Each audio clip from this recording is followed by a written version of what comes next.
Welcome to the Brooks and Zach podcast, 100 years. I messed up the order, but I'm Brooks, that's Zach. I haven't slept. No, you have not. Should we open with that, Alright. story? So, what you're used to seeing is the standard Brooks and Zach. Brooks, I'm trying to do a Dragon Ball Z reference right now, like Standard Saiyan, and now I'm the Super Saiyan because I haven't slept forever. I don't know where you're going with that. It's funny in my head. I'm loopy, that's all. Alright. This will be interesting. Great. So, anyway, after we finished playing Smite, I was like, oh yeah, I'm gonna leave, and then I left, and then I was like, oh wait, there's a couple YouTube videos I want to watch. So I watched a couple of those, and they were like 30 minutes each, and I was like, yeah, that's nice. And then I went to lay down in bed, and then I got on my phone, and I was like, ooh, there's new anime out right now, and so I spent however long watching all that, and then I didn't fall asleep, and then I sat up and stared at the ceiling like I often do, and went, huh. Yeah, no, I can probably play a bit more Smite now. And it was probably like 5 in the morning. And then I guess I was playing Smite for 5 hours, or I just blanked out for 4 hours. Probably the latter. Yeah, but I just remember getting a text from you that says, yeah, we're ready to do 100 years at 11 o'clock. And I look at my phone, and it's 10 o'clock, and I'm like, but we started playing Smite at 9. Oh, God, it's 10 in the morning. Oh my God! He's like, we don't record at night. Oh, I see the problem now. It's me. It was funny. I texted you. It's just like I woke up a little later than I planned. Like I wanted to wake up at 9. I woke up around 10 and everything. So I'm just like, okay, just make sure that Zach knows we're recording at 11 and everything. So I'm just like, hey, 100 years at 11, right? And he's just like, oh, it's the morning? And I thought, like, oh, yeah, he just woke up and, like, slept in and everything. So I'm just like, oh. Yeah, so I was joking. I was just like, oh, yeah, I had the same reaction. Then you're just like, I didn't sleep. And my favorite emoji out of anything is the one that's just a blank face. It's just the emoji face that's just a straight line, like, not even a smile, just a straight line. Yeah, straight line mouth with just normal eyes and everything. I'm just like... And I did laugh when I saw that. I was like, that is Brooks. What? And then, hang on. It's just like, Zach... Wait, you still have it? I think I deleted mine, because I'm, like, so low on space on my phone. I need to upgrade it. Anyway, go ahead. I have a lot of space. Zach, you made a horrible mistake. And then you didn't respond for a minute. I'm just like, Zach, please tell me you didn't fall asleep. And then you didn't respond for a while, so I'm just like... You called me, I think. I called you. I tried calling you because I hoped that would wake you up. But you didn't respond. It didn't. And then I'm texted your brother. I'm just like, hey, can I ask you a favor? Can you wake up Zach for me? Yeah, because Spencer came into my room, and he was just like, hey, wake up. Brooks says he needs you for something. And I'm like, okay. All right. 100 years. It can't stop now. I got to do this for 100 years. And then you tried to fool me. You said, I did no such thing, baby. And I said, okay. And then he said immediately after, I did. Ah, I was sarcastic. I see. Laugh. Ha ha ha ha. Classic laugh of Brooks. Then I offered you to drive you to my house in case there was a chance you'd fall asleep on the road and, die. Look, it's a straight shot. 30 minutes, straight shot from my house to your house. I'm pretty sure there's a few turns. I'm pretty sure if I just stay on the same road, I'm all set. 1 turn. 2 turns if you're counting 2 turns if you're counting me going into my driveway. 3 turns if you're counting me going into my driveway, honestly. Yeah, because we go there, we're still going, and then you just follow the road, and then it's just a curve. It's not a turn. You just keep going. You're still going. Oh, 4 turns. 4 turns, bro. I love that you're mentally reconstructing your route over here and realizing how wrong you are. Look, 1, 4, what's the difference? I mean, sure, when you're talking about nuclear firearms, it's probably a lot. But, like, apples and grapes, they're the same. Apples and grapes. Yeah.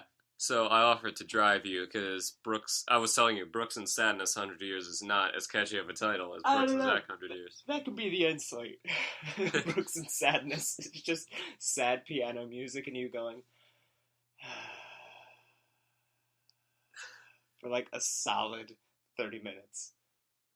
It's the highest rated That's- podcast for some reason. How'd you know my wake up routine? Yeah. And my go to sleep routine? And my middle of the day routine? And my in between routine? And my go to school routine? And go to work routine? And just sort of sit around do nothing routine? How'd you know all that?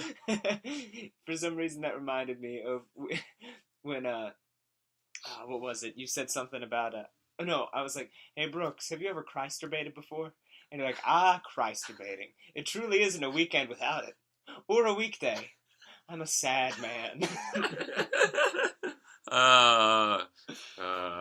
There is a word for, like, crying while masturbating. It's like, Christ-debating. No. It's like a legitimate word in, like, Norwegian or something like that. Really?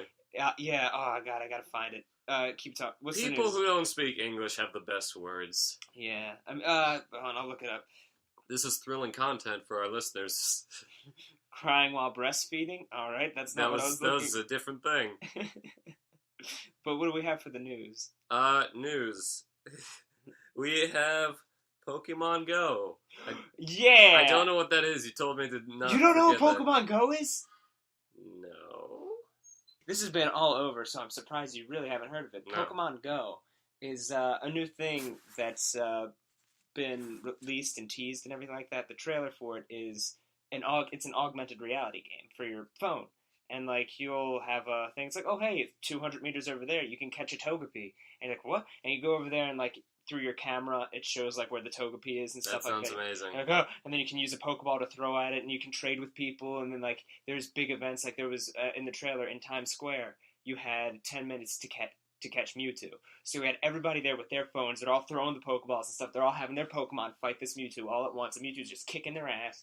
It's going to be great. I'm super pumped for it. It's done by the same people who've done other augmented reality games. Just so pumped. My question is, if you have two people, say you and me, if we both had the game and we both had 6 Pokemon, would we be able to battle? Yes, we could battle. That was my question, and now I'm sold on the game. I am completely sold on it too. You remember what the Pokewalker was? Like the little pedometer? No. Okay. So with Diamond and Pearl, it came with a little Pokewalker. You don't know anything about that. No. It was a pedometer that you use, like, you could transfer a Pokemon from your DS game onto the Pokewalker, and, like, the more steps you took, the chances it could find a rare item, or it would level up or something like that. They're pretty much redoing that, except it's like a little Pokemon, like a little, it's a Pokeball that you can wear as a watch, and, like, that also acts as your pedometer, Bluetooth capability, links to your phone. Look, I'm on board for the Pokemon and the finding them, the Mewtwo's and the Badlands. I will not exercise. I will not have it make me exercise. It's not going to make you exercise. It will I make am you go outside. no longer sold. I am no longer sold. It will make you go it's outside. Lost me. No. Think about it. It's lost me. Can I just paint a picture in your head? You know the mountain that's near here, the mountain range? Take this paintbrush. Okay, I've got it. All right, here. So here's the mountain. On my mind, not the wall. Well, that's not coming off the wall, so I'm just going to finish what I started. All right. All right, so you know where the mountain is near here? Yeah. Okay, so let's say you get a notification, and you're like, oh, hey, only these types of Pokemon can be here. And one rare Pokemon? You're like, oh, I wonder what that is. Turns out you'll have to climb up the mountain to find that rare Pokemon, and guess what? It's a goddamn Tyranitar. And nobody else will find that Tyranitar. Only you got it because you actually climbed the goddamn mountain. That means nothing to me. It means so much to me. I love Tyranitar, and I love Spinda. Spinda's my favorite Pokemon. Call him Tequila. He went through my Nuzlocke challenge with me. He lived. He was the only one who lived. Tequila. I do know what the Nuzlocke challenge is. It is soul crushing. That's what it is. Oh my god. We need to do a Nuzlocke run. Yeah, we do. That's what we gotta do. We gotta do it like if we ever live stream a podcast, we'll do that. We'll live stream a Nuzlocke. And people will go, God, we don't even like you. Yeah. Why do you keep making stuff? Yeah. We need people to listen to us first. But news, the only news I have is podcast related news. So often we're narcissists. So often on the podcast we talk about our podcast. So because it is the podcast. Hang on, let me see if I can bring it up on my phone. If not, I'll just talk about it normally. So talking to fill the space, we don't want to fill the space. No. All right. So I found out that every time I decide to sit down and go to the bathroom, I'm always confused. I don't understand what can I do to fill up this time. And that's when I went, there's a free Pokemon mobile game called Pokemon Shuffle. And I got it, and I've been playing it nonstop, even when I'm not pooping. Oh, you and your Pokemans. You have no idea. Pokemons all the time, all day, every day, 100 years, in fact. Okay, so I didn't bring it, couldn't, bring it up on the SoundCloud mobile app because it sucks. But Okay. I do remember the name. So you are one of the followers on our SoundCloud. Correct. As user 947 something, I don't know. Oh, that sounds about right. Yeah, and then we have our good friend Janelle Lindley. Yeah, and Liho, of course. He doesn't follow us on SoundCloud, but he is our truest fan. He is the only fan that we've ever needed in our whole life. Except Janelle. And it was Vincent B, but he left, so he is a butt.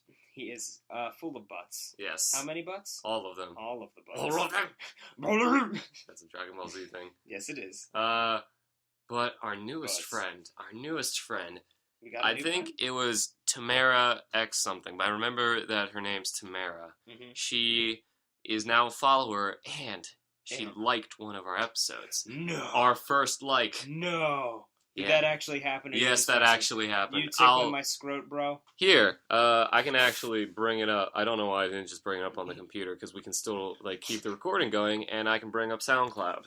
I don't know why you didn't do that either. I am not a smart man. Yes, I could have told you that one. But, I'm sorry, now I just started playing the Pokemon Shuffle game while you were talking, because I wish I didn't have an addiction such as this. But now I don't make a gang. Tamara _93X is following us, and she favorited our latest episode. Who is she? And that's awesome. We have 3 followers now? Yes. Well, you're one of them. Okay. So we got 2. But she doesn't really upload tracks, but she has a lot. She has some followers and is following. She pops bottles because she bottles her emotions. What the fuck? I can relate to this person. I can relate to Tamara. Tamara, you're awesome. You're now in the Brooks and Zach crew. I'm sorry. Is that what we're calling it? Please, the 100 years happening. 100 years happening. Well, hold on, no. Is there an H Hoppin' word and that's poppin'. okay, so you got groupies, you got roadies, you got... Humans. 100 years humans. Yeah, 100 years humans. We got it. That's our name of our fan base. All 2 of you. All 100 of you. All 102 of you. All theoretical 100 of you. Theoretically. Once we get 100 followers, we have to cap it off. We can't have any more. Yeah, anymore. So get in now. Get in now while you still can. Yeah. All right. Come on, Liho. We need you to follow. Come on, just make a SoundCloud account. It's not hard. Liho, please. God dang it, Nidorino. Sorry, I couldn't catch him, and now he's making me upset. So when does Pokemon Go come out? Next year. Next 2016. year? 2016? Still excited. The future is now. You are my future. So, on to the main topic. we've had a lot of long episodes recently, so this will probably be a shorter one. You said that the past 2 longest episodes. Look. This one may actually be short, because it's us just describing a fight. Okay. So, as you can see by the title, right, we have a wonderful episode for you today, dear listeners. Wait. The title of this episode is called 5v5 Bar Fight. Or is it? No, it's probably not going to be that. It may have 5v5 in it. Okay. It's I guess it'll be Street Brawl, Heroes and Villains edition. Okay. That's what we can call it, I guess. Alright, so... So I'll explain the rules and the setup. Alright. So, we decided to have a versus episode, where we would take, in this episode, popular heroes and villains from various things of fiction and pit them against each other in a 5v5 fight. But we didn't want to include anyone overpowered or anything. Correct. So here's the situation. Here's the setup and the hypothetical situation which causes the fight. Imagine 2 bars, middle of the night, sitting across the street from one another, directly across. Yes. The heroes come out of one bar, the villains come out of another bar, and they stop, they stare at each other. Like opposing football team fans. Yes. You got, I don't know football teams, but you got the team A and the team B, and they just hate each other. It's probably rest of the world football, because they're more enthusiastic about it and more likely to fight each other. Yeah, anyway. Yeah. So, they are inebriated enough that they're antsy, but not enough to dull any of their fighting skills. Correct. So they're just sort of sitting there. They're staring down each other, and it's like a Western. They're just waiting, seeing who moves first. Yes. Have you seen those movies? No. They're really good, and I own them, so we should watch them. Which movies are those? They're the Dollars trilogy, or Man with No Name trilogy. Right, okay. We talked about that. Yeah. Anyway, go ahead. We're talking about this now. So, yeah. And then the fight is set off by some random civilian saying or doing something. Let's say maybe a civilian comes up and he's like, wow, look at all these famous fictional heroes and villains. Wouldn't it be cool if they fought right now? Right. And then they pull out their phone, and then they just throw like $100 at the center of them, and they're like, well... And like they're inebriated enough that $100 is enough to all of them. So the way we did it is, in the way we selected it, we don't know... Zach has villains. Yep, I picked all villains. Brooks I have heroes. We don't know anyone on the other person's team. Correct. Except for one that you asked me about. No, I didn't put him on. I was okay, good. From the band Ninja Sex Party. Which we give a ringing endorsement to because they're amazing. All the time. I love their music. There is a reoccurring character called Ninja Brian, who... I only said that because they make him so overpowered all the time. Yeah. The speed of Brian is faster than the speed of light. I was worried because he is pretty overpowered. I was hoping you wouldn't include him. He would have killed everyone. Yeah. Even the people on his team. Yes, he would. Everyone would be dead. The heroes, the villains, the civilians, everyone. But I say before we actually get into the scenario of the fight, we should list some... I mean, because I know I had a couple overpowered people that, like, the thought of them crossed my mind, and I was like, I can't have them. Right. So, do you have any overpowered people who you're like, yeah, I could... No. The sort of establishing thing of the rule was that we can't have characters who are too overpowered and who you'd need special preparation in order to fight each other. So, like, the one who prompted that was Superman for me. Yeah. Because one of the villains would have had to bring kryptonite in order to combat him. Right. So we don't include guys like that. I didn't include Wolverine because he's too overpowered. Right. Okay. Who else was I thinking of? I think I had a tough time finding guys. So once I found one, he would usually go on the team. Right. So I don't have that many overpowered guys. I mean, because I was thinking, like, a bunch of villains were coming into my mind and stuff. And then I was, like, thinking, oh, hey, what about this guy from Bleach, Kenpachi Zaraki? Some people would know who that is.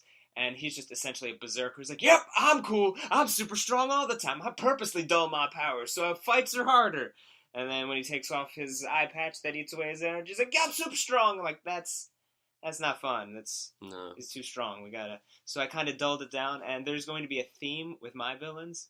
Each and every one of them has a sword. Really? Yeah, they're all sword fighters. Okay, mostly. Good. Interesting. So, yeah, Except one. So the idea...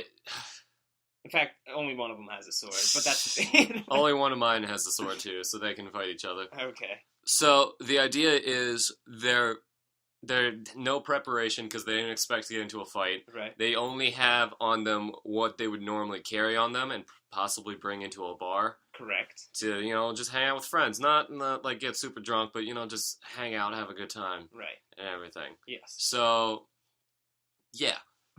We ready to go? Yeah, I think we're ready to go. So how should we introduce our people? Like, they just all come out?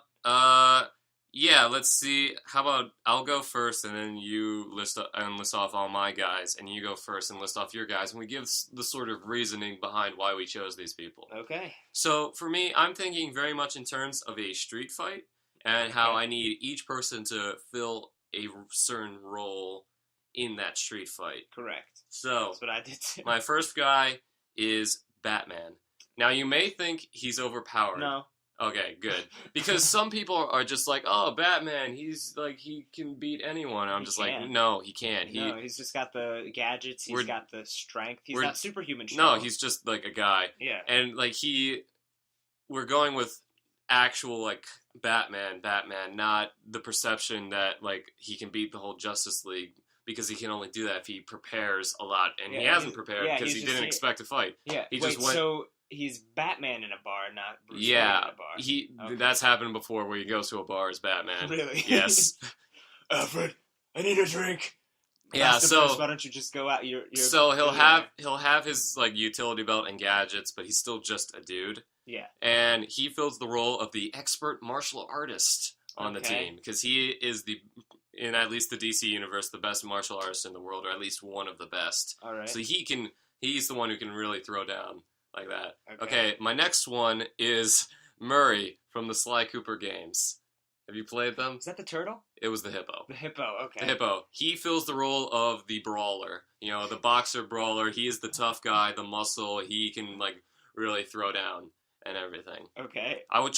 What I tried to do is pick one hero from, like, one from movies, one from comics, one from TV, one from video games, and one from anime. Okay. So, my next guy is El Tigre. I love El Tigre. Yeah, he's great. He fills the role of the scrappy one. You know, he's the one who has the claws and everything. He's like smaller than everybody else, and he's a scrappy guy who gets like really, really into it and everything, can really throw down, right, and such. So he fills the role of the scrappy guy. Luke Skywalker. He fills the role of the guy with the sword. All right. He always has his lightsaber on him, so it counts. And it's I'd say everyone's in their prime. Right. Like the prime versions of the characters. Yeah, the prime. So but they're still slightly inebriated. Yes, only slightly. But so it's going to be post Return of the Jedi Luke when he's a full Jedi and he has the green lightsaber and the black outfit and everything. He's cool. Okay. So yeah, he fills the role of sword / space wizard guy. Okay.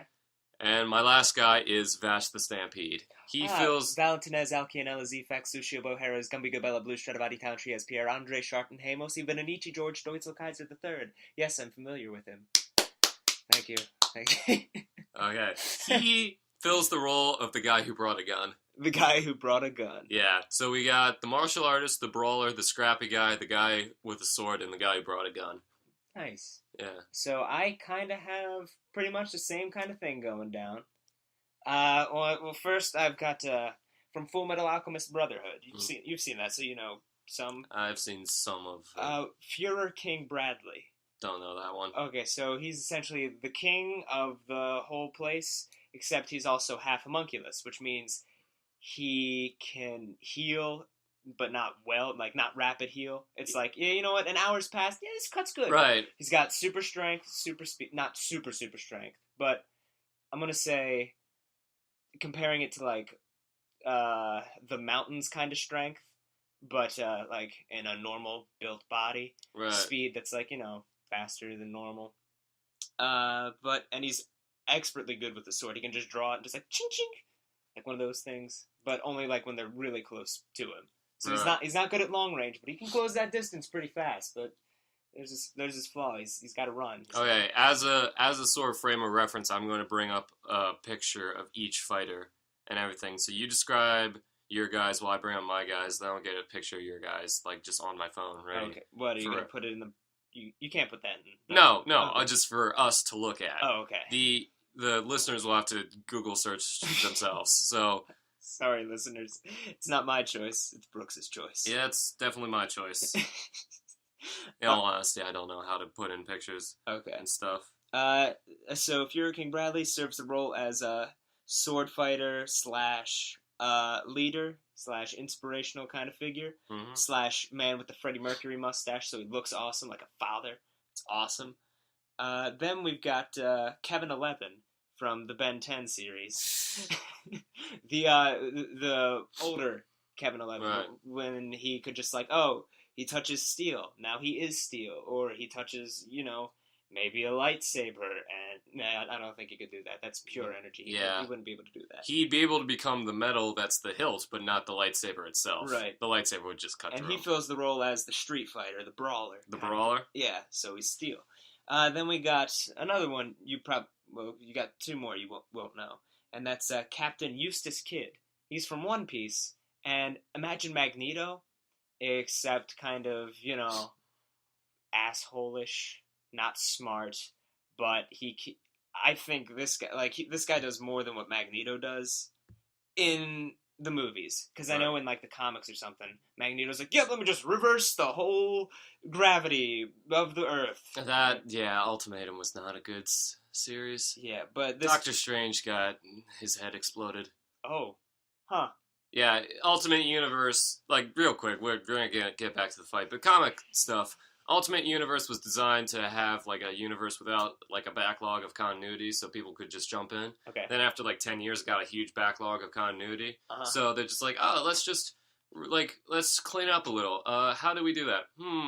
What's the best way we can do it? Let's murder everyone. Everyone's dead. Wasp got eaten by cannibalized by the Blob. Oh. Ant-Man ate the Blob's head as a response. Doctor Strange is just like, hey, I'm here. And his enemy, like, who he's able to fight normally, his enemy's just like, hey, takes his cape around him, chokes him, his head pops. That's the end of Doctor Strange in a page. Wow. Yeah, I know how much you like Doctor Strange. I like him a lot. That was the response to a lot of people whenever the characters died. Like, they killed off so many Ultimate Universe characters, and everyone's just like, yeah, we don't care about the Ultimate Universe anymore after this. You're just like, you ruined. Okay, Good job, Jeff Loeb. Was he the one who wrote that? I don't know. Okay, but Eustace Kid, he pretty much, to give you a range of what his powers are, he'll be on one ship, and on the other ship he'll go, yeah, I want all their metal over there. So he'll just pull out all their cannonballs, their swords, their guns, and just kind of condense them around his own arm, make a giant arm, and just... Yeah, okay, that's all I can do. I mean, he's the AoE kind of character, preparation, like, he has to really get it going, but he's also, like, accurate with the sword. There's nothing special about him other than the fact that he's Magneto, essentially.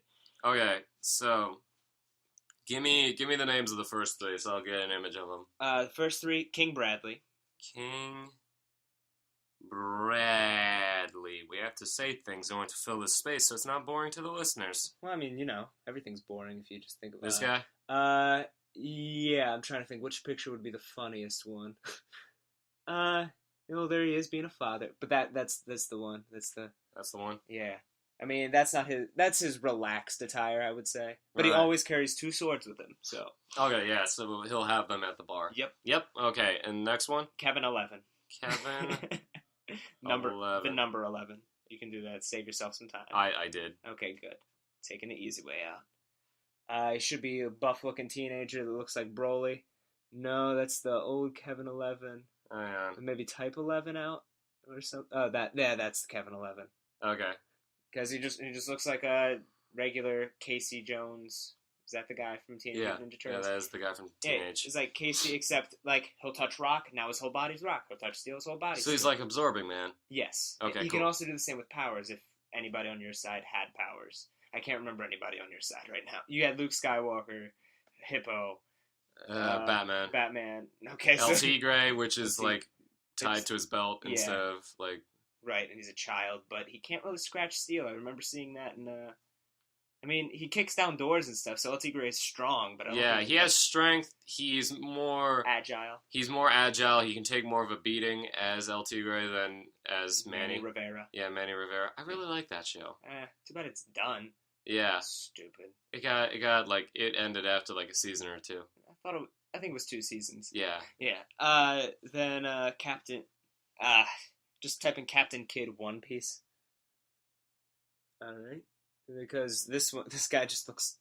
He looks like he'd be in the animes. That's an anime character if I've ever seen one. Oh, which one are you? Yeah, that one's fine. How about we get the? Either one works for me. This one's fine.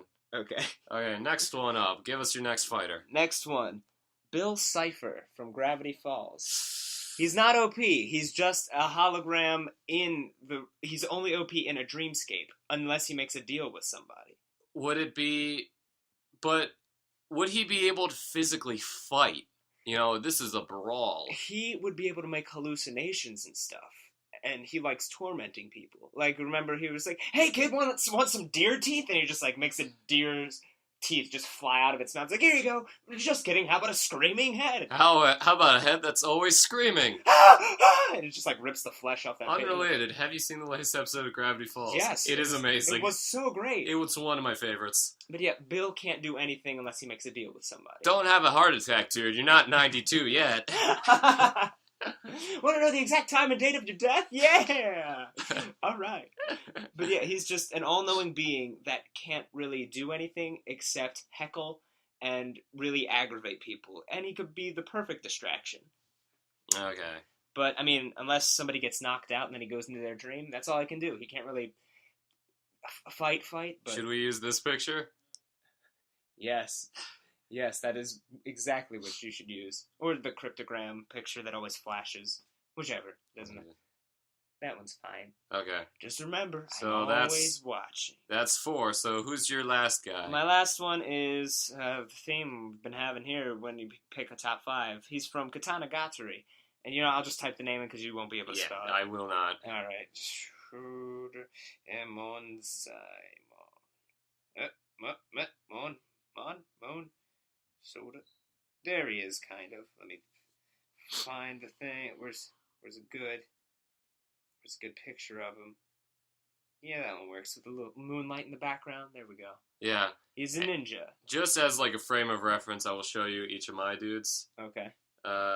Luke Skywalker. Yes, I'm familiar with who that guy is. The El Tigres. Yes. He's got that badass scar over his eye. Yep, I think he did that himself. I can't remember how it happened. I don't remember. Okay, Murray, he's just big old hippo. Big old hippo, like a bunch of muscle. Yep, and Batman. Bruce Wayne. Batman. Oh, jeez. And then Vash. Vash the Stampede. Yep, I love him. Yeah, love he's and great. peace. But yeah, so Shota Emon Zaimon's abilities are he's just typical ninja stuff, blending into the shadows, able to jump higher, like stamina is good and stuff like that. His main thing that sets him apart from everybody else is that he's just out of nowhere. He just always carries these 2 revolvers on him that never seem to run out of bullets. Oh, he was the revolver guy. He's the revolver guy. Oh. So it's just like... But he's not OP because the only reason he was OP in the anime is because he's the only guy with guns. Like, everybody else had a sword. Guns weren't invented yet. Yeah. So it's like, yep, I've got guns. There was a thing that was kind of like Indiana Jones in that anime, where the person's like got these crazy anime-like weapons that's like a billion whips thrashing around, making a defensive circle around them while trying to catch everybody and stuff like that. And he's like, huh. And the person's like, yes, you'll never be able to penetrate my perfect... And then she just collapses. He's like, yeah, well... That is one of the greatest scenes in movie history in Indiana Jones when he just does that. Yeah, that was great. Anyway, so that's my team. And you've got your team. Okay, so what happens? They're all standing outside the bar, they're provoked by the civilian, and then they all, like... Do they just, like, rush each other? Hold on, let me just type down here. So we got Luke, we got Batman, we got Hippo. I'm just putting that down so I can just quickly glance at it. Mm-hmm. And who else? El Tigre. El Tigre. And Vash. And Vash. And Vash. Sweet. So I think the way it would go is Kevin 11 seems like he's the hothead out of everybody here. Right. So maybe he hears something and somebody's like, hey, wouldn't it be great if everybody fought? He'd be like, hell yeah. And since he's a little inebriated right now, he's not looking for like the nearest steel anything. Well, what are light posts made of? Just like normal metal. Normal metal? So yeah, I'd say that's tougher than the concrete, right? Yeah. Yeah, I'd say so. All right, but I'm gonna say he touches the concrete. He's like, fuck it. So he just so now he's concrete, and that's what he just charges at. Ooh, who would he go for? Who would he go for? Yeah. I think he's gonna see that purple hippo and just go, look, like a bull charging at red. This guy is slightly inebriated. He's charging at the most colorful thing he sees, and that's the hippo. So he's just. And what I think would happen is Luke is probably like the most noble hero out of the 5. Yeah. So he would use his force powers to maybe like stop Kevin and just sort of maybe lift him up and toss him back over to the villain's side, and that would further escalate the fight where the other villains are just like, okay, now we're gonna fight because Kevin got knocked back or whatever. And I think after Bill saw Luke use the Force, he's like, nifty trick there, kid. What you got going on there? You got some magical demons inside you? I've got billions inside me. It's just like he's And Luke's just like, I don't have what? And what? then Luke's like, "Are you the Force?" He's like, "Yeah, sure, Force, demon god, God himself, whatever." Like, are you some kind of alien or something? Like, alien? What? No, try otherworldly dimensional being, bro. You want some? I don't know. What would be a random thing he just pulls out of thin air just to create a horrible distraction? Hey, you want a bull that's constantly on fire and miniature? It's like. And Luke's just, and all the heroes are just like, the fuck? And so, yeah, they'd be distracted by that, definitely. Oh, and while there's a distraction, I want to think, Fuhrer King Bradley, he's just like, distraction. So this is his time that he's sprinting up. And, he's gonna go for Batman, because Fuhrer King Bradley ain't no bitch. He sizes up, he's like, that guy's the strongest. That one's mine, I'm gonna go for him. But Batman also has, like, the, what is it, bulletproof or like cut-proof. He's got the gauntlets and where he can catch a sword. Yeah, but the question is he fast enough to catch that sword? Ooh, but he still has armor, so yeah, the sword wouldn't cut him. That's the other thing. Like, I don't think the sword would be able to cut Batman's armor. Because, I mean, you don't know any of this, but I'm going to say it for my sake and the listener's sake, the single listener's sake. Yes.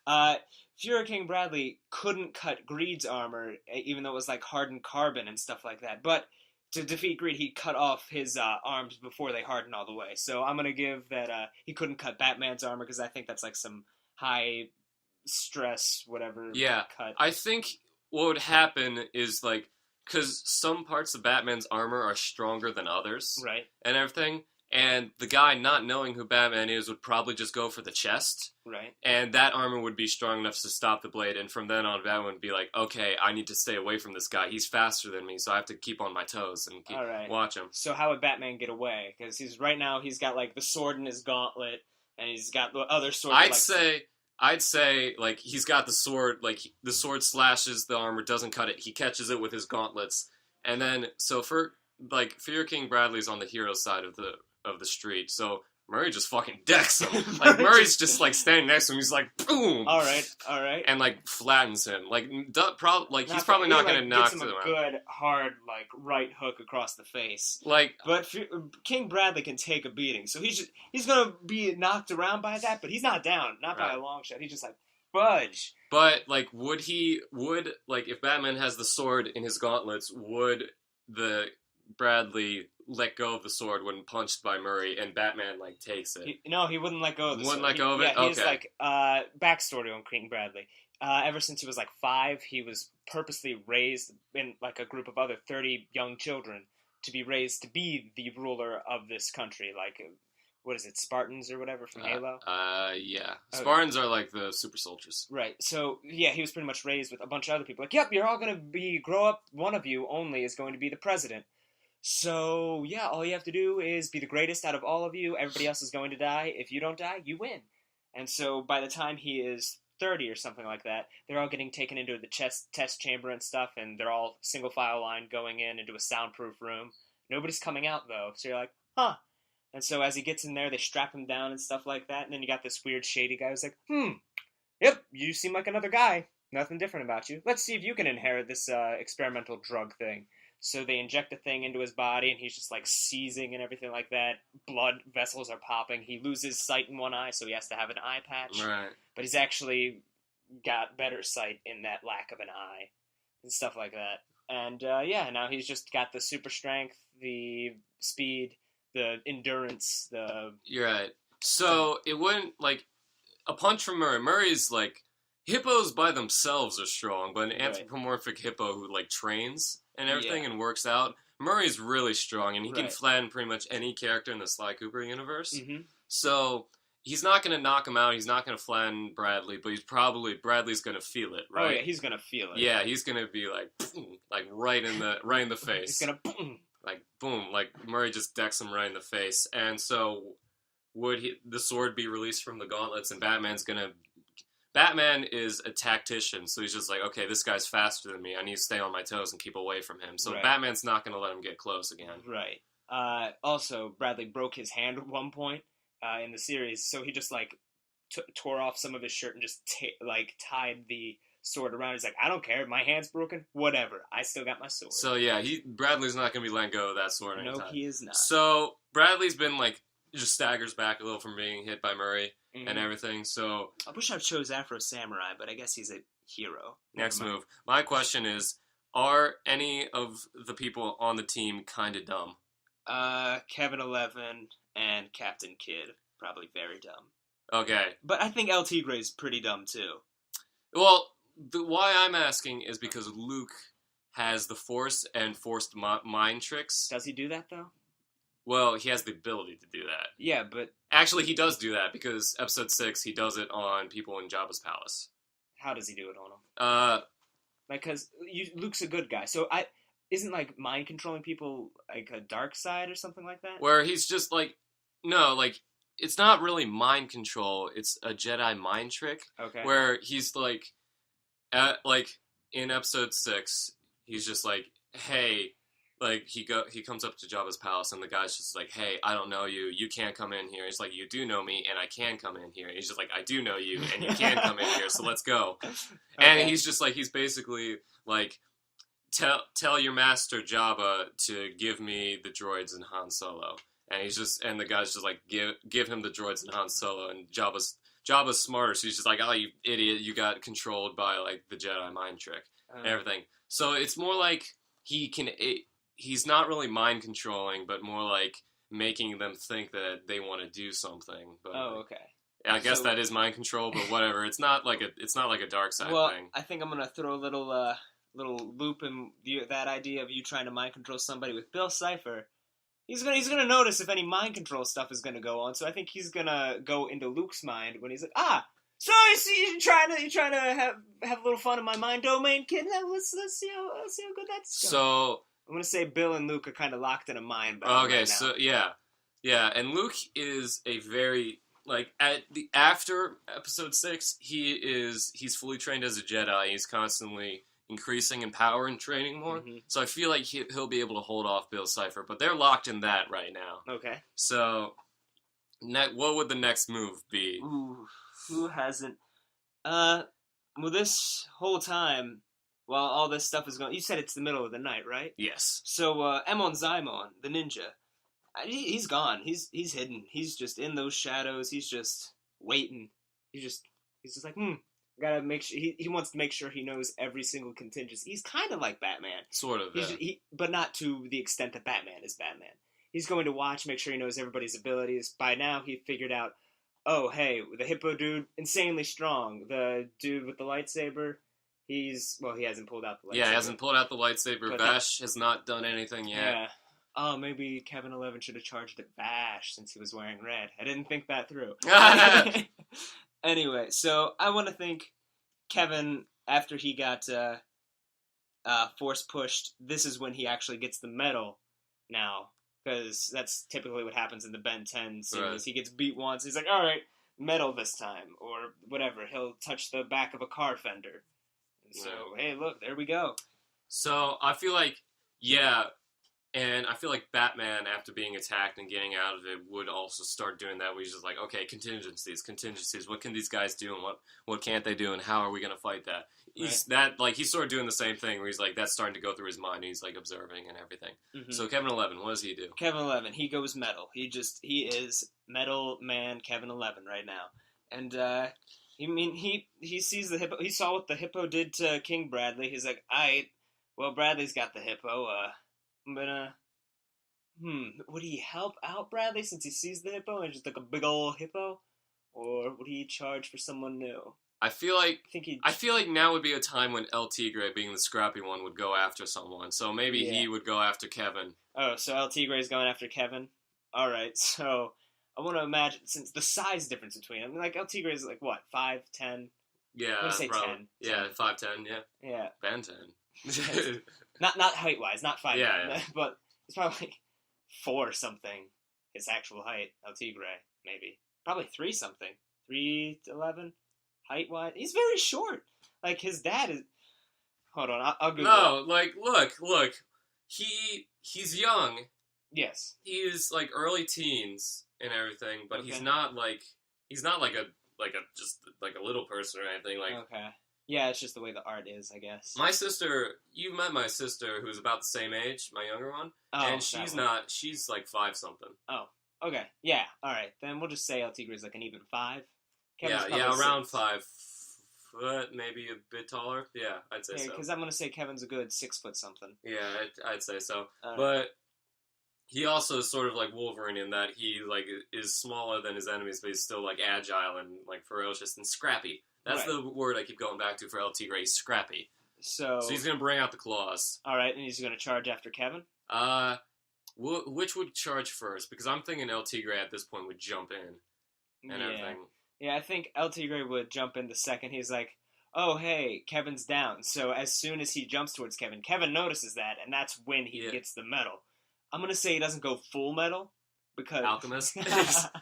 he doesn't get fully into the medal, because it's like a slowly creep up kind of thing that happens to him. So he sees him, and he's, like, let's say split halfway, half metal, half Yeah, but he has, stone. like, an arm of metal. Yeah, and I want to think that...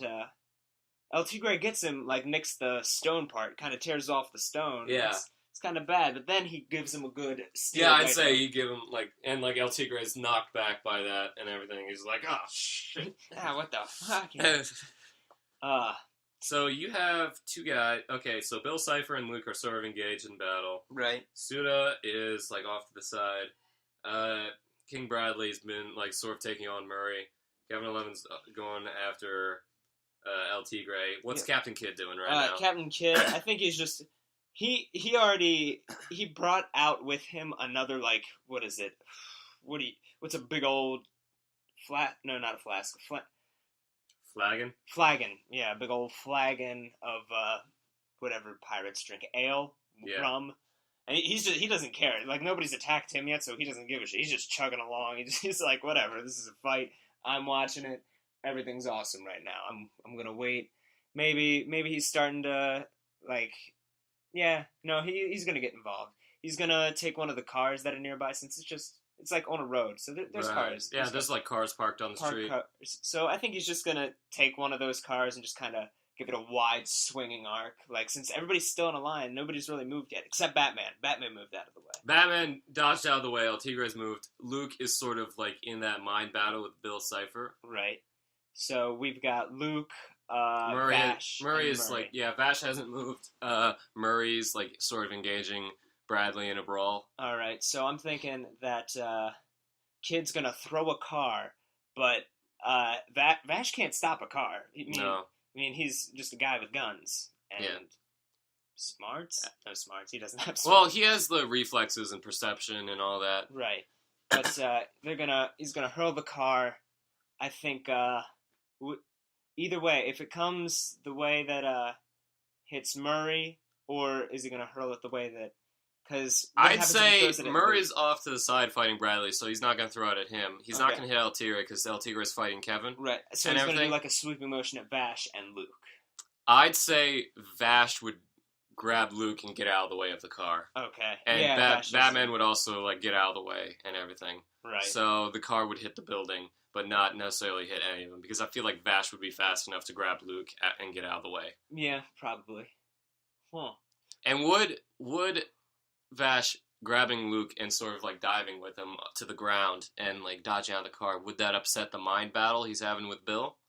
I feel like since it's Luke's body that is getting disrupted from this, and he's not dreaming, he's just, I guess, he's actively trying to fight in this mind battle. I want to think that being shaken around and like forcibly being pulled around is going to kind of give him a little bit of a disadvantage in the mind battle that he's having with Bill right now. So, but like, what is Bill really going to be able to do? Because we've only seen him possess people who allow him to possess them. Right, but right now he's just, I think he just made him more fatigued and like emotionally drained and stuff. So he's like, so it looks like, what the fuck? Why? What's the... Yeah, I'd say so. Yeah. So by now, Bill did what he can do. So he's done messing with Luke now, because he's like, yeah, well, that was nice. And then I think Bill's kind of got a thing for messing with kids. So he sees El Tigre now as he's kind of scrappily going after Kevin and everything like that. I want to think, I don't know. If El Tigre and Kevin 11 got in a fight, I want to believe that because Kevin's... I don't know who would win, and just like let's say they're fist fighting for a bit. Mm-hmm. If El Tigre gets knocked out, he's pretty much sleeping, and that's when I think Bill's gonna go in and influence him. Like, hey, you want to get stronger, kid? Look, you can be good and evil if you do this. Like playing on the kids. He could make a deal with El Tigre. I feel like, yeah, you could. You're like, ooh.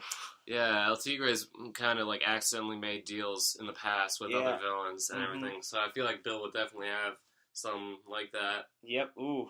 So that'd be pretty crazy. Bill Tigre. Bill Tigre. That's. So is that what Bill's doing? Is that his move? Yeah, I think he's gonna charge at El Tigre while El Tigre's fighting Kevin. Kevin, I'm gonna think he's gonna get another good hit on El Tigre because El Tigre's not strong. He's fast. He's agile. He's got the sharp claws and everything, but he's not smart. He's not gonna avoid a feint because Kevin, he's well versed in street fighting, so he's gonna give him a little fake punch, and El Tigre's like, I'm gonna block it. He's like, just kidding, right hook. And I also, like, that is definitely true, and El Tigre would take a beating, but I also feel he's, like, sort of like Daredevil, in that he can take a beating and keep going. Kick ass. Yeah, like kick ass and Daredevil and all that stuff. Right, so I'm gonna say they're brawling off on their own for now. They're just going at it. They're both doing it, so they're both getting hot and sweaty. Mm-hmm. They're both I feel like taking turns fisting. So that's happening. My question is, what is Batman doing at this time? I don't know. What is he doing? I feel like he would see. Batman has like heat vision goggles or whatever, some form of. Oh yeah. Utility thing, right? Yeah. So, I think Batman would know where Emon Zaimon is, the ninja who's just hiding in the shadows somewhere. So he's like, he's there, noted. Yeah. But, I mean, he's not going to do anything about it because he's like, I don't know anything about this guy. Yeah, Batman wouldn't, like, go charging at that guy. But he's like, I feel like he would see, because Bradley was the one who was, like, attacking him and everything, and he sees that El Tigre is sort of holding his own and everything, but he's just like, Bradley's super fast with that sword, and Murray's all alone fighting him and everything, so I gotta help Murray out. Okay. So I feel like while Murray's fighting, Batman would maybe go in behind and try to do something to him. Okay. Now, does Murray have any, like, tough skin or something like that? It's hippo skin. It's not... I feel like... A sword could easily cut through, because he's naked, pretty much. I feel like he has a lot of muscle, but, yeah, he wouldn't necessarily be able to block swords and everything. Like, I mean, he's survived a lot throughout the course of the game, so I don't think, like, a direct sword attack. Like, I think he could take some slashes... Mm-hmm. But if he got into a situation where he was, like, stabbed through like that, like, that'd be it. Like, I feel like he'd be definitely wounded, but he could keep going for a bit, but he could eventually get to a point where he'd just die. Okay. But, like, even, like, if he gets a few hits in, I feel like he's tough enough to keep going. Now, Vash shows his guns, doesn't he? Would you say he pulls out his guns by now, since he's seen that Captain Kidd can hurl a car at him and everything like that? He picked up Luke. Did he get on top of the building, away from the cars? No, I feel like just sort of grabbed him and, like be like, cars coming. Sort of grab him and dive. Okay. Sort of thing. So, what would Vash's reaction to that be? I think he's pulling out his guns now. I'd say pulling out guns, yeah. Alright, so is he going to shoot, or is he just pulling them out? Is he just... Because you're controlling him right now. Yeah, true. Or are we both controlling them? I feel like we're both controlling everyone to see, like, what's the most logical thing that they would do, knowing these characters. Okay, I think he's going to pull his guns out first and, like, give a verbal warning kind of thing, because he's not one to shoot first all the time. Because, I mean, he threw away his dignity easily when a person was like, hey, yeah, just strip naked, bark like a dog, and we'll leave you alone. He's like, oh, is that it? Alright, he strips naked, barks like a dog. I'm like, what the fuck? You actually did it? He's like, yeah, leave. And they didn't leave, so then he's like, yeah, whatever, alright. Yeah, I feel like, does he, because I've seen him, like, sort of, like, run and fight without using his guns at first. Like, he does pull out his guns eventually. Yes. But would he try to take down Kid without using his guns at first to see if he could do it? I don't think he would, because he's already so far from him. And by this time, I think Kid's going to grab a lamppost out of the ground and hurl that, too. Right. So, like, I'd say just take out the guns. Yeah, alright, so he takes out the guns. He fires at Kid. I feel like he always fires to wound, so we can just say he shoots like Kid Yeah. and everything. So like whenever we say Vash shot someone, and then we can just assume that he fired to wound. Now, not much is known about Kid, but I'm not going to make him OP or anything. So he gets hit. He gets shot. But the bullets aren't going to stay in him. He just, like, he, like, either pulls the bullet all the way through or something like that. So he's like, you know what, fuck it. But he still has the wound. Yeah, he's still got the wound. He's bleeding now. He's bleeding kind of badly. But, trying to think, what would happen? But now? Vash would try to wound him in a way that wouldn't kill him. Right. Because, yeah, he doesn't know anything about this guy. So, yeah, let's just say he's shot in the side, maybe the leg. Yeah. He has to take a knee. So Kid is, at least at the moment, kind of incapacitated. Yeah, but because that, now Kid's pissed. Yeah, now he's angry. He is enraged. He's just gonna try to pull every bit of metal he can around him, because his signature move is that he just, like, I'm trying to think best way to explain it. Because in the anime, what happens is, like, oh, there's a whole bunch of people around. They've all got swords. Alright, he holds up his hand, all the swords come around, like, kind of connect to him, and he just has, like, a giant's arm, and just... Right. But there's, like, a couple cars around.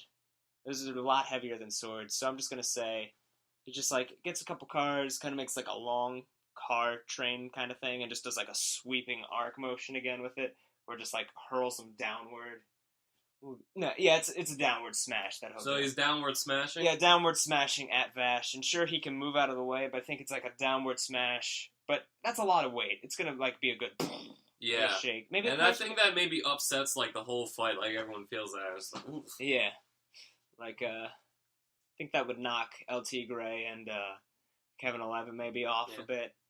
Who would that benefit more? It would benefit LT Gray more because Kevin's, like, a lot heavier, so he's feeling the ground shake a lot more. Yeah. What else? Okay. But what you're forgetting is now Luke Skywalker's back in the fray. That's true. Yeah. He's a little dazed, but he's still got the stuff, man. Okay. What's he got? Has he pulled out his lightsaber yet? He has not pulled out his lightsaber yet. Okay. Now would be the time when he pulls out his lightsaber. Okay, who's he going for? Who is he going for? I mean, he just saw Kid just smash I'd say he goes for Kid. Yeah, Kid just pretty much aggroed everybody. That's what he did. He's like, oh. And Batman's like, shit. All right. And now Luke Skywalker is different from everyone else. Well, actually, I'd say the only two people on the team who'd be willing to kill the other people are Luke and Murray. Okay. So Luke is, like, definitely willing to, like, I'm going to take a lightsaber, I'm going to put these people down. Right. I feel like he goes for Kid. Mm-hmm. Now, Kid, if he can get hit by a bullet, he has nothing that can stop a lightsaber. Okay. So if, like, Kid either has to know to avoid it, is Kid going to know that this thing's going to cut through him immediately? Or is he just going to think it's a fancy sword? Like, would he be like, this guy just has a fancy sword, so I'm going to take this metal, I'm just going to block it and not realize it's just going to slice through the metal. Typical Star Wars fashion. He pulls out the sword and brandishes it first. He just, like, shows that he has it, right? Right. Because it's always... Kid's going to hurl a car at him. Luke's going to slice it in half. And then Kid's going to go, oh, that's mine now. And then, because the hilt of the lightsaber is made of metal, isn't it? Or is it not? It is. Okay, so he'll pull the lightsaber. He can't use a lightsaber. He doesn't know how to use the lightsaber, but now he's got the lightsaber. Yeah, you see, the thing about lightsaber is, it's not just a sword. It takes special training in order to be able to use it properly, because imagine a sword if it had... Instead of being like a one-sided sword, it's an omni-sided sword where every single side can cut through anything immediately. You don't know how to use that properly. You need special training in order to do that. Yeah, well, you just explained what a lightsaber was. Good job. Yeah, well, basically, yeah, it's like a sword with with an infinite number of sides. So, I'm gonna think, as Kid tries to pull the lightsaber towards him with his metal ability, Luke's gonna be like, that's mine, he's gonna use the Force to try to grab it. Yeah, he's gonna force tug, and while that's happening, I think Vash would take another shot at him. Okay, and while he's distracted. As Vash takes another shot at him, I'm gonna think, Emon Zaimon. He's seen the one shot happen before. Vash really hasn't moved much from where he shot the last time. So, and Emon Zaimon has amazing accuracy. So he's gonna like shoot the bullet before it. But the question is, who has better accuracy, Vash or Zaimon? Well, because Whenever I think of Vash's accuracy, I remember a scene in Trigun where there's like a dueling tournament, and he's watching on the sidelines these two guys duel, and he just takes a pebble and throws it. It makes the bullet go to like hit the guy and just wound him instead of kill him like it would. So I feel like Vash would be able to definitely shoot bullets out of the air. Yeah.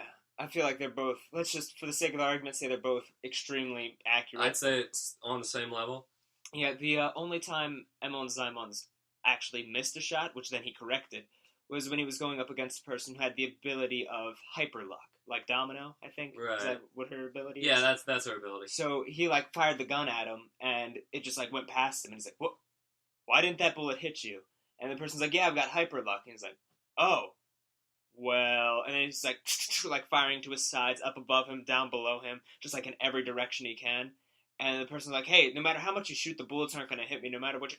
And like the bullet hits him. It's like, well, how'd you do that? He's like, "Well, I figured that your luck to work on where you saw I was shooting, so I just shot a bullet into the wall, then shot a bullet at that bullet to ricochet it off another bullet that I shot into the wall to just hit you from behind." And I was like, well, shit. That's pretty crazy. Yeah, he's pretty crazy, and he's ruthless as fuck, because then the person's like, "Please, I don't want to die." He's like, "Wow, pathetic." And he just shoots him, and they're like, "We really liked that character. We really liked him a lot."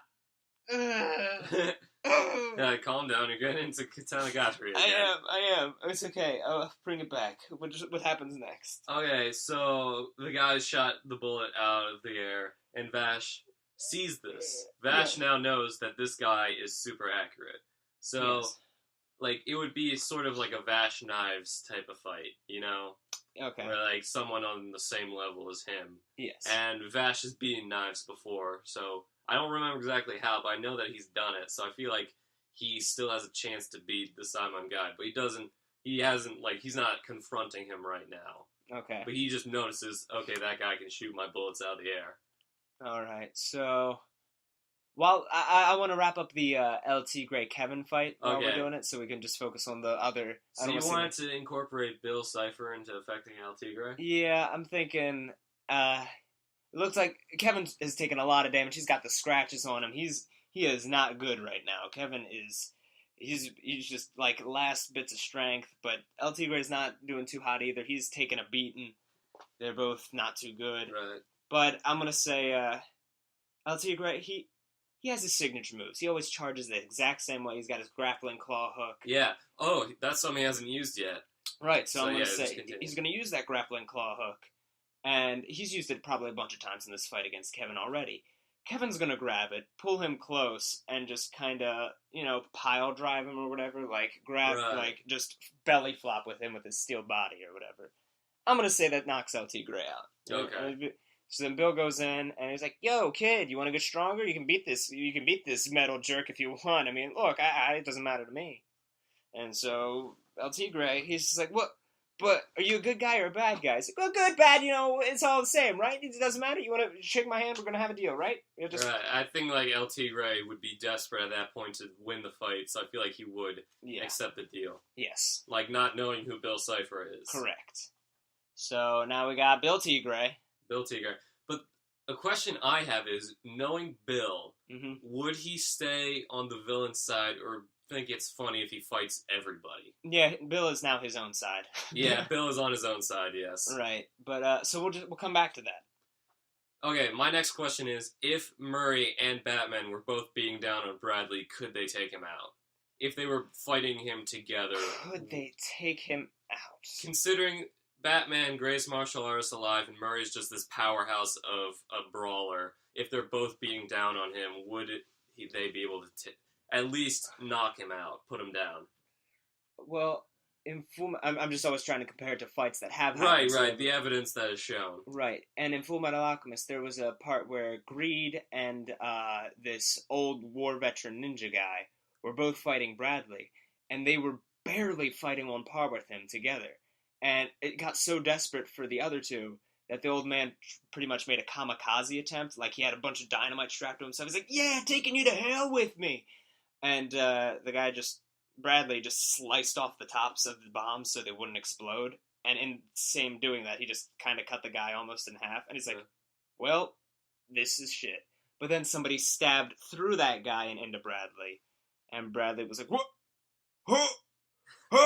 So he's still, like, he's strong. He's strong and he's fast, but he's still human. Yes. Batman has fought people like that, including Bane. Yeah. Now, first time he fought Bane, he, like... He got his back broken. But the only reason, like, that happened was because this is Batman in his prime. Mm-hmm. The Batman that got his back broken had spent the entire week not sleeping and constantly fighting every villain in his rogues gallery. Right. That's the plot. Bane released all those guys and tired out Batman, and that's how Bane was able to beat him and everything. So if we're having a Batman at his prime, not tired, not having fought a million guys, Right.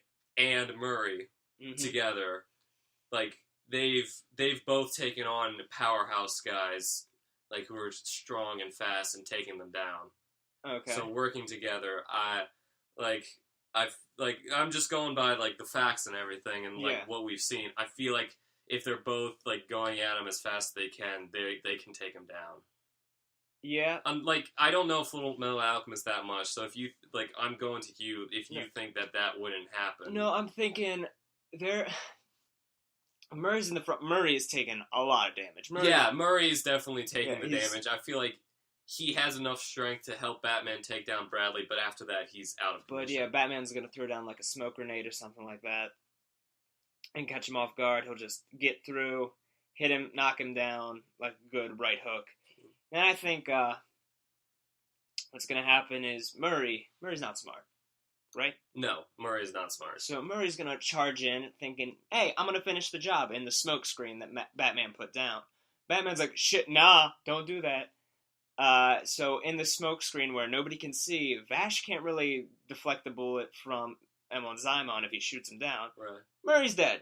I'm gonna say Murray's dead. Is Emon Zymon? Can he see in the smoke? Yeah, Emon Zymon. He has fought in like so many situations that it's just like, what the fuck?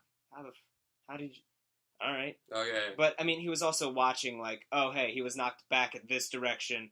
But he's probably firing blindly, honestly. So he's going to probably hit Bradley a bit, but he knows Bradley is strong enough to a couple bullets. That's not going to kill him. But the thing is, was Emon Zymon concerned with the fight between Luke, Vash, and Kid, or is he observing all of it? He's trying to watch all of it and play it by ear, but at this point he sees that Bradley needs the most help, so he's like, all right. Okay, so when he does that, so Murray's pretty much dead. Yep, Murray's gone. But like what happened immediately before that was Vash saw him deflect the bullets. So Vash is looking at him, right, and sees that he's distracted by Murray. Would Vash then be able to take him out? I think Vash would get him. I feel like Vash is just like, okay, this guy can block bullets. Arm cannon. Oh yeah, Vash can arm cannon. Yeah, Vash has 3 weapons. One of them he's not going to use because that'll destroy the city. Right. Yeah, but he's willing to use the arm cannon. I feel like he would use the arm cannon and take out Simon. Right. Let's see. So, with that, yeah, because that's a pretty big explosion. Right? Yes. All right. So and Simon, like, he has all these skills, but he's still just a guy, right? Emon Zymon. Emon Zymon. He's still just a guy, right? Yeah, he's just a normal dude with just crazy abilities. But I feel like an explosion, like Vash, like will try not to kill him, but Vash will definitely try to put him down with that explosion. So, because he like his resilience and stuff, I'm gonna think Emon Zymon. He's lost an arm. He's lost like a good chunk of his body, but his gun is also kind of like a flamethrower kind of thing. Not an extreme flamethrower. He's gonna just like burn off, like cauterize it. Yeah, he's gonna cauterize. He is in a lot of pain, but he's not going down. He's got one hand now. He's lost a gun. The explosion took away one of his guns, so he only has one. Right. And he is just not in a good shape at all. Right. So you still got Luke. So Vash. Luke's still in commission. Right. But he's tired. Yeah, he's a little tired. Vash is still in commission. He's like top of his game. Right. Batman's top of his game. Murray's taken out. Yeah. And El Tigre is Bill Tigre. So Bill Tigre is off doing his own thing. Right. It did Murray and Batman, before Murray died, were they able to take down Bradley? Would Batman be the kind of guy who would, like, put a final bullet in somebody's head? No. Yeah, for, like, normal people like that, no. Like, the only time he's ever done that was with Darkseid. Okay, so Bradley, he's knocked out. Yeah, he's pretty much done. He's got a couple broken bones, stuff like that. So he is just unconscious. Unconscious. That Let's word. say, unless it's a situation like with what happened with El Tigre and Bill brings him back to consciousness. Right. Let's say unconscious means you're out of the fight. Okay. Because it's just like a street brawl. All right. Yeah. So he's out of the fight then. Okay.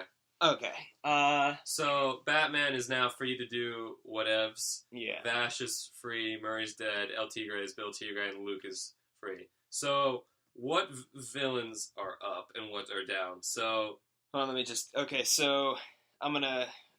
Okay. So we got rid of Hippo. yeah, El Tigre is now Bill Tigre. I'll put that in its own special thing. King Bradley is down, so he's out for the count. Yep. Bill Cipher is technically like with El Tigre, so he's not going to be helping the villains. Yeah, I just took them both out and I made Bill Tigre his own thing. And Emon Zymon is like he's severely wounded. Oh yeah.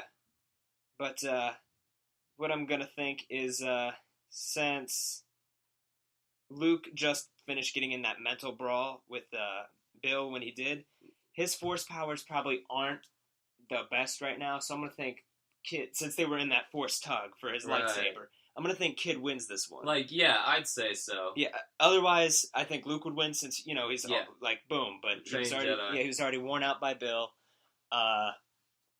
Kid gets the lightsaber. He's like, "How do I use it?" He doesn't know how it works. So he's, whatever. I'm gonna crush it then, because that's what he does. He just. What happens if you break a lightsaber? I'd say if you destroy it, then I'd say it stays destroyed. Okay, I mean, is there an explosion? I don't know what happens. Depends on.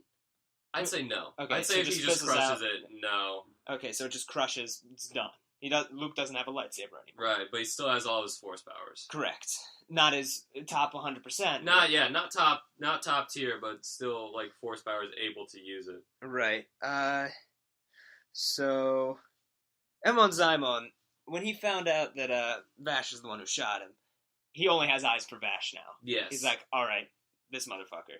And Vash is right at this moment. Emon Zymon is severely wounded. Vash is still top of his game. Right. Like, no wounds, nothing. So, because of that, Emon Zymon, I think he's going to go on, like, a last-ditch effort. Like, because he knows he lost a lot of blood. He doesn't have an arm now. He's only got one hand. I feel like one hand and one gun. His other gun, I'm just going to say, was destroyed. He's just going to bolt. He is fast. He is just going to and just charge straight towards Vash. Luke, I'm going to say, is still focused on Kid. Right. Because it's like, he just fucking crushed my lightsaber. Does Luke know martial arts? That is... I'd say you don't see it in the movies, but if we go, like... Do you want me to go expanded universe? Sure. I'd say yes, he does have fighting abilities and force stuff. So he would be able to hold his own without his lightsaber. Okay. It's just like lightsaber gives him like a huge advantage. Alright. So, while all this is going down, I would imagine Bill Tigre. He's feeling fatigued just like El Tigre was. He's not feeling good. So, I think he's hiding right now. Nobody knows what really happened to El Tigre. He just got smashed into the ground. Right. So Bill Tigre's kind of just laying a little bit low, plotting shit. But remember, when Bill possessed Dipper, like, the way that beat him is eventually he was getting fatigued without noticing it. So would Bill not pay attention to the fact that El Tigre is fatigued and used his body anyway? Well, I think he just inherited the body that was perpetually in pain right now. Right. So I think he's like, yeah, this is just normal how it feels, right? Yeah, this is great. So, alright, we'll come back to him later. Alright, what's Kevin 11 doing? Honestly, I think maybe Bill Tigre might have just killed him right there. Really? Yeah, I think because Kevin Levin's like, alright, cool, he's done. Great. I hate everything. And then he just stands up again, and Kevin's like, what? And he's got those eyes. He's got the Cypher eyes. And Kevin's not entirely metal, right? No, that ability wore off. He's exhausted, just gone. So he's just like, yep! I think he just kills him right there. Like, slashes them up. Yeah, he's like, woo! Yeah, look at him! Yeah, like, El Tigre would hold back, trying not to kill him, Bill would not have that. Oh yeah, Bill's just like, look at all this blood. Whoa, it's red. It's warm. This is neat. This is what humans are. Nice. So, all right, Kevin 11's out. So Kevin 11's done. So Bill is his own thing. Yep, Bill is his own thing. We got Luke, Batman, and Vash left. And Suda's like heavily wounded. Shota, Emon Zaimon. Shota, whatever. And Captain Kidd has been shot, remember? He's bleeding, but he's still in the fight. Yeah, he's bleeding, but he's like, whatever, doesn't matter. There's iron in this blood. Maybe. I don't know. I think that's a Magneto thing. Yeah, but I think he would have taken like metal that he always has metal on him. Right. He would have probably just like not bolted it into him, but like held the metal in place to stop the blood from oozing out of him. So he's focusing part on that. Like, yes. So he's not focusing on everything else as much as he was. He can still fight and everything, but like at least part of his abilities is focusing on that. Right. What else? I'm trying to think. So we got. So you said like Emon Zaimon is charging at Vash. Yeah. Let's like. All right. So Emon Zaimon, because there's a couple explosion burn marks, stuff like that from all the cars that exploded and were slammed down. He's going to be using that to his advantage. Vash, I imagine, is going to still be shooting not arm cannons anymore. Right, doesn't that take a lot out of him? I don't think it does, but I don't think I think he tries not to rely on it too much. Right, so it just goes back to regular guns, trying to shoot Emon Zaimon, and like Emon Zaimon's using the cars to his advantage. He's pushing off them, like kind of bouncing around and stuff. And his ultimate ability with his gun is that it pretty much fires a fireball kind of thing, except with like a slashing arc motion. Right. So he gets close enough. He's taking a couple bullets from Vash too. Yes. He knows he's gonna die. He's already lost his arm. He's gonna bleed out. If he collapses here, he's dead. Right. But in knowing that, he's gonna use his like last will to just take him out too. So he's got all these bullet wounds in him. He's got the gun point blank. He gets shot again, and I think he takes out Vash with him. Do you think he would do that? Yeah, because the last person he fought did that to him. So if we're going in like, oh hey, this isn't how it happened. Spoilers anyway. He knows everything that he knew. Prime. Well, Prime would also include not dead. Correct. Yeah. So yeah. Yeah. So he'd be like, yeah, this is the correct tactic to use.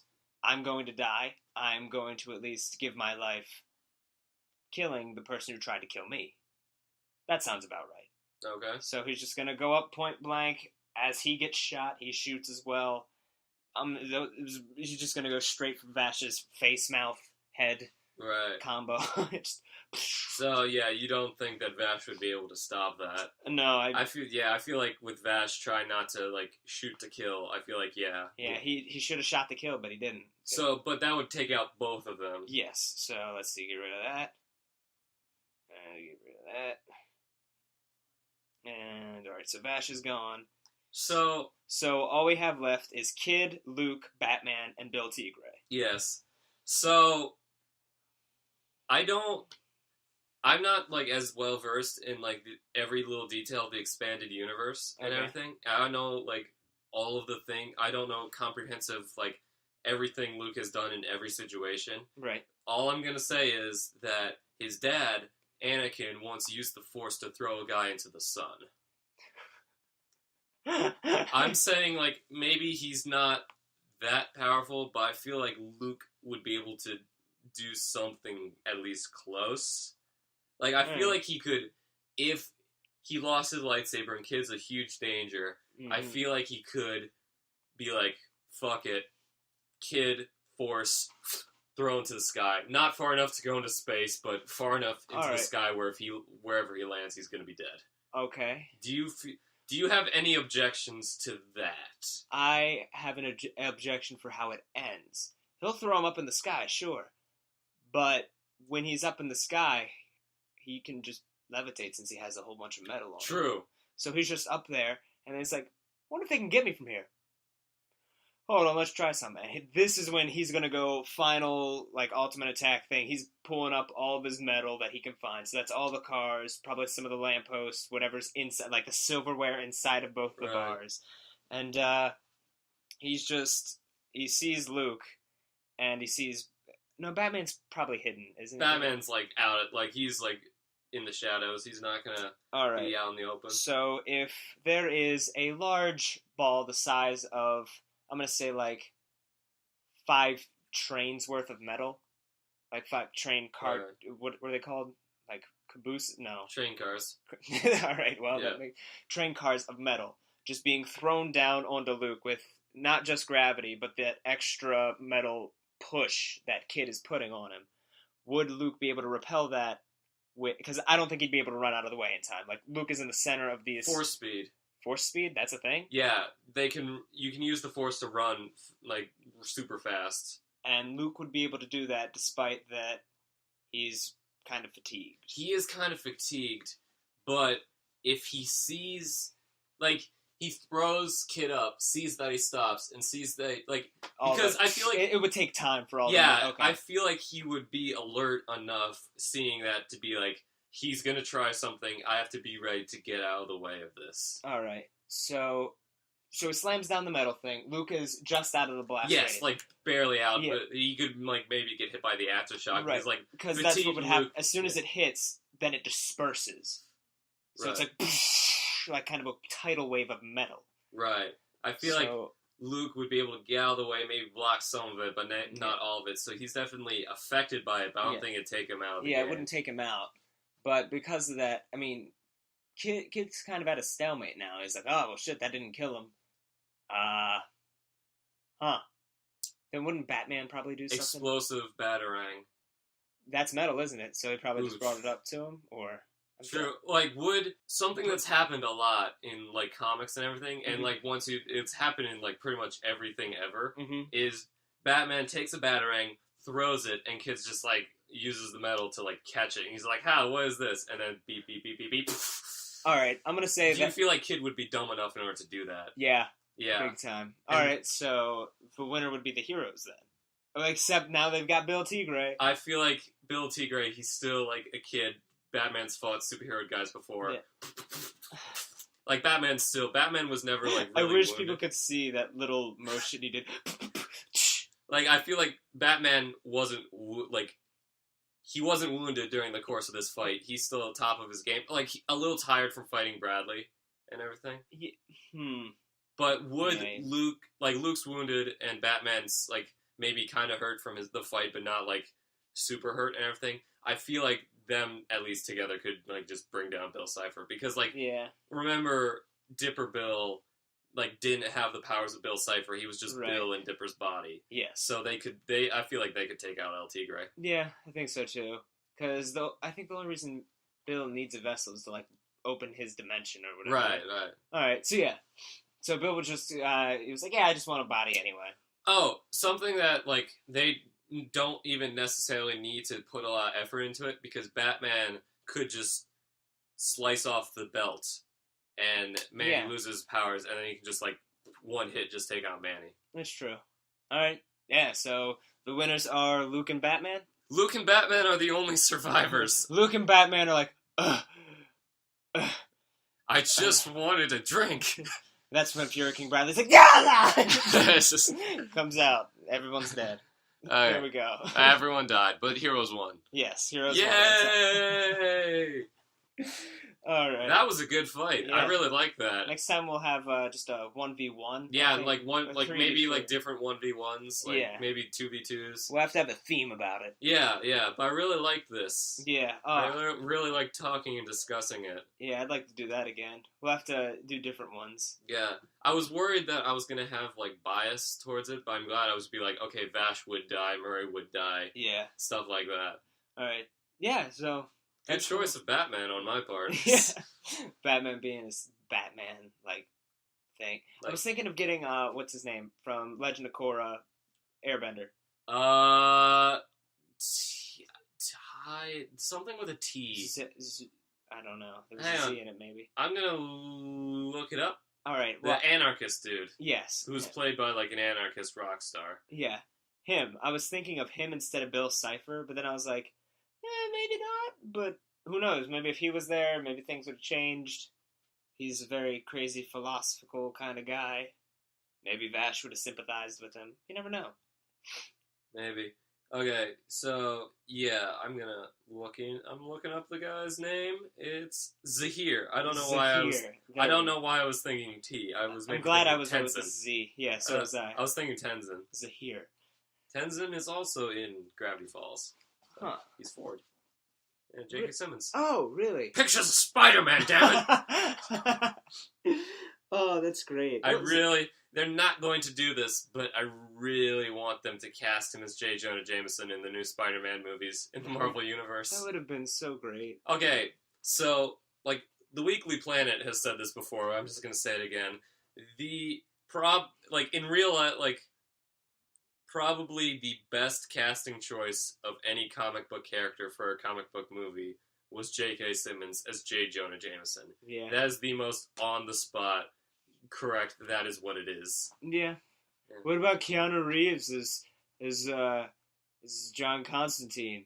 You heard that was... Good movie, not Constantine. He's not playing John Constantine. The movie doesn't have John Constantine in it. Yeah. But it's a really good movie on its own. Well, yeah, it's a great movie. Horrible adaptation, but it's a great standalone movie. It's like a great movie on its own. It's just like not a John Constantine movie. Yeah. Well, I mean, they have all the same names, the same characters, same premise, but you're just like, yeah, you have the same things, but I'm really glad this is a good movie. But this is like kind of comparing Dragon Ball Evolution to the DBZ franchise. Right. You've just got the same names. It's sort of, it's like a name-only adaptation. Right.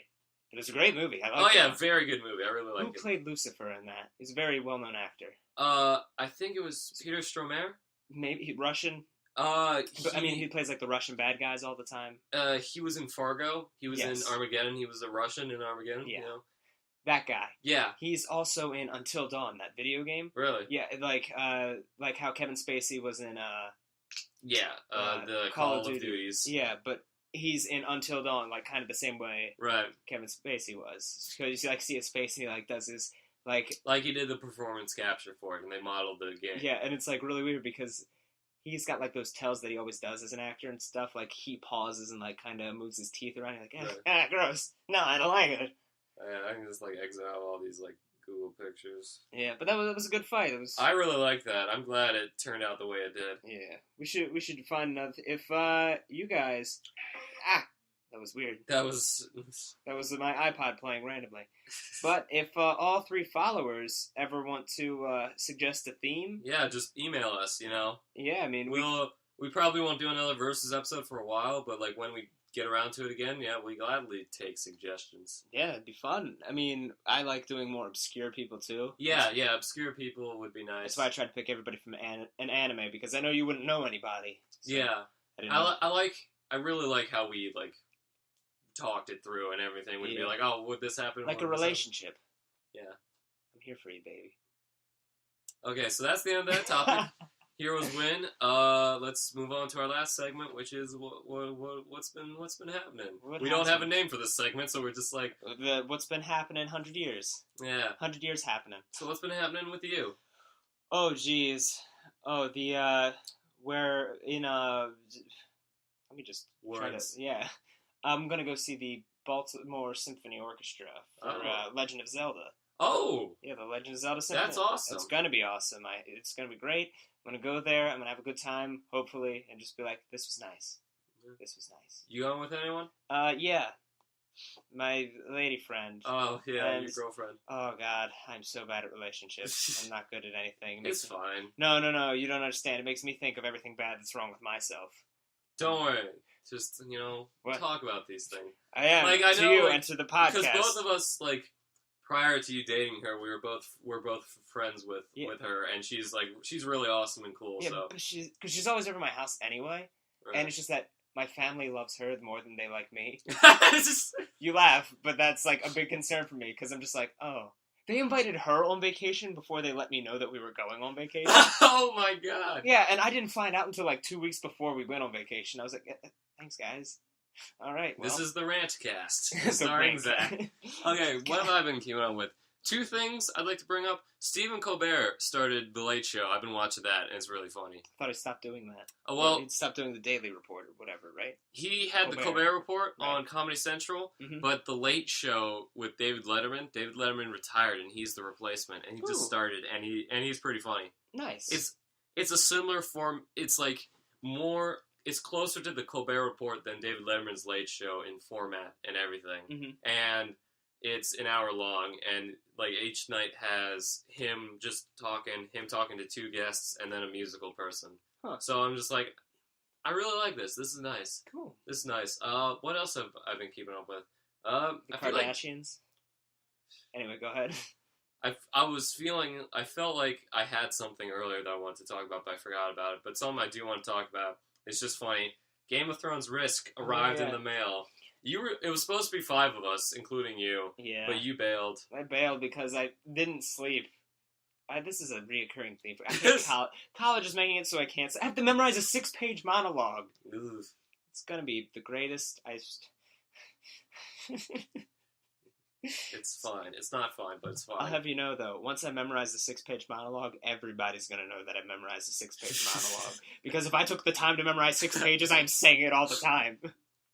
Our listeners now know. Yeah, don't worry, listeners. When I memorize the 6-page monologue, there will be a good, however long it takes me to read that, in the podcast. Okay, good.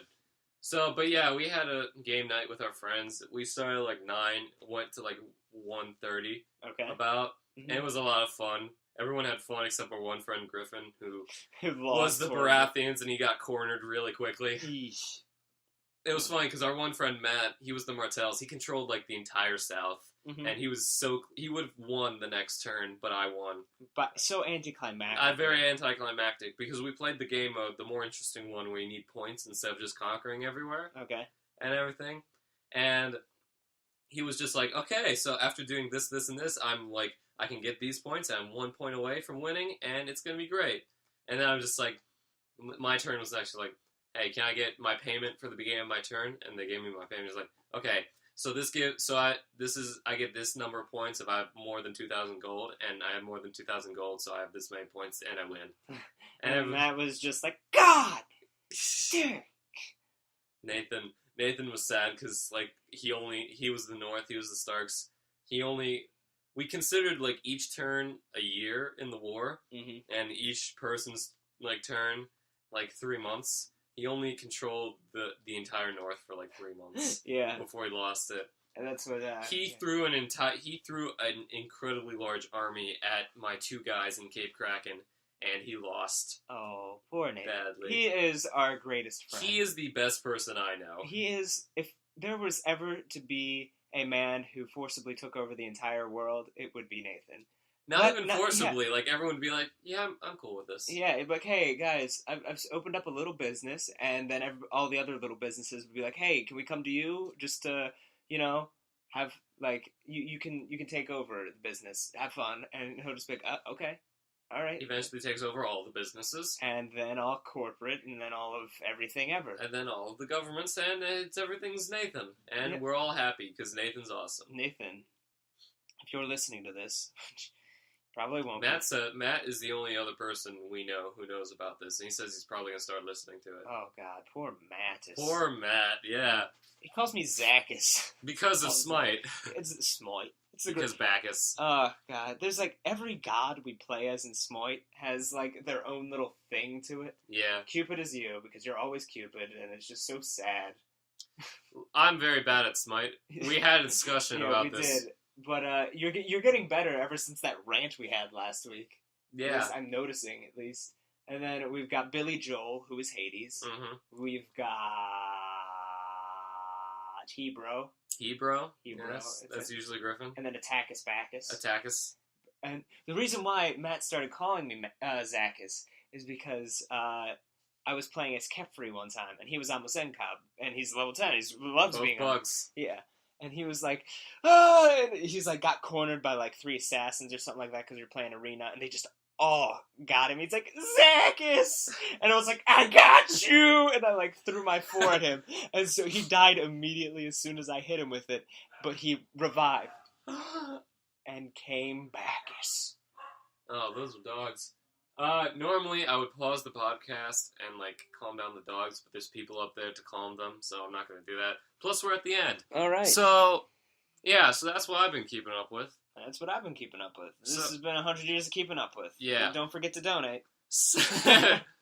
Okay, so let's plug our stuff and then head out. So you can hit us up on Twitter. The official Twitter of the 100 Years is @100YearsPod. Yep, and then you've got Brave Snuggles on Twitter. You got Brave Snuggles on Pinterest. Yes, find our Pinterest. You have @SqueezyMcCheesy. You've got Twitter. You've got @Brave Snuggles on Twitter. You've got the 100 Years Pod on Twitter. Yeah. You've got every podcast on Twitter. You can, if you're listening to this on iTunes, then you can find us on SoundCloud at Brooks and like the weird. What's the weird and thing called? It's a tittle. No, that's not. That's what the dot above the I is. Isn't it like amperstamp? Yeah, that sounds about right. Yeah, like a Brooks amperstamp Zach 100 Years. Like I think it's 100 Years Podcast, just like Brooks and Zach 100 Years SoundCloud. Yeah. And you'll be able to find us on that. If you're listening to us on SoundCloud, you can find us on iTunes. Download us, and we'd like to thank Janelle Lindley for being a follower and not being a butt and leaving like Vincent B. We'd like to thank Tamara for being another follower and being the first person to like one of our tracks. I will not be convinced that all these people aren't real until they leave one comment. Even if it just says, "I'm real, you dipshit," I will be happy. I will apologize for anything I say. But for right now, none of you are real, except Leho, who's definitely real. Yeah, Leho, I've gotten messages from him that were just, "Oh, thanks," and it was weird because he wrote it in Taiwanese, and I still read it in English. I didn't know how I did it. So it could have said something completely different. Sure, why not? I got it tattooed on my back, though, to show how much I cared about Leho. Right.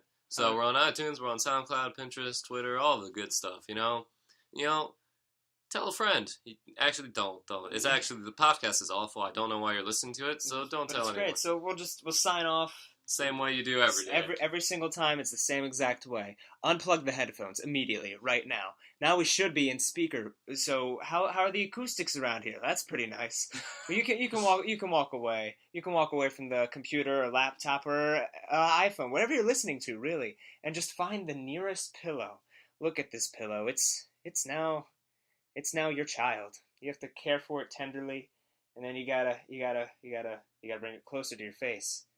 Closer to your face. It's not your child anymore, because that'd be weird. But now you just bury your face in that pillow, and you exhale loudly, just, and then you look up and say, 100 Years Podcast. Thanks for listening, everybody. 100 Years Podcast. See you guys next time when we talk about other stuff, podcasts. See ya. Bye. Podcast.